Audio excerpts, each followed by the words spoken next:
Татарстан дәүләт телерадиокомпаниясе Русфонд җәмгыяте белән берлектә авыру балаларга булышу буенча уртак проектны дәвам итә. Узган юлы без Нурия Ибрахимовага булыштык. Барыгызга да зур рәхмәт.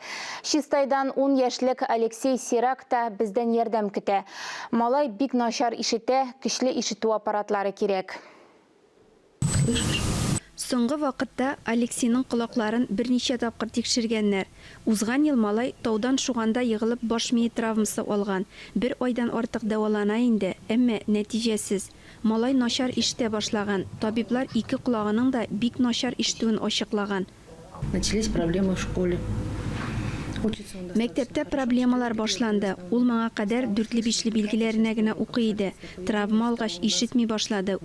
Яшьтәшләре белән аралашуы да проблемага әйләнгән. Дети вот того, что не слышат или он не слышит. Ул яшьтәшләрен ишетми, яки алар аны аңламый. Бәхәсләр куба, малайлар сугышып та китәләр. Башына сукмасыннар дип борчыла.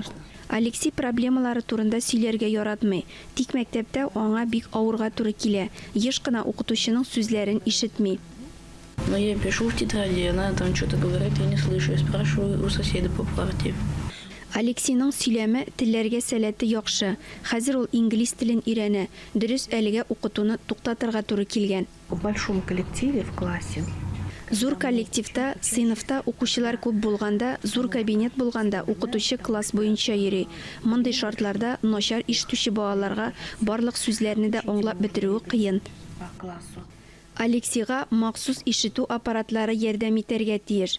Алар 370 мең сумга төшә. Гаиләдә бу кадәр акча юк. Без сезнең белән бергәләп ярдәм итә алабыз. 55-42 номерына SMS җибәреп булышырга була. Бер хәбәрнең бәясе 75 сум. Күбрәк өлеш кертергә теләүчеләргә тулырак мәгълүмат безнең телерадиокомпания һәм Русфонд сайтларында.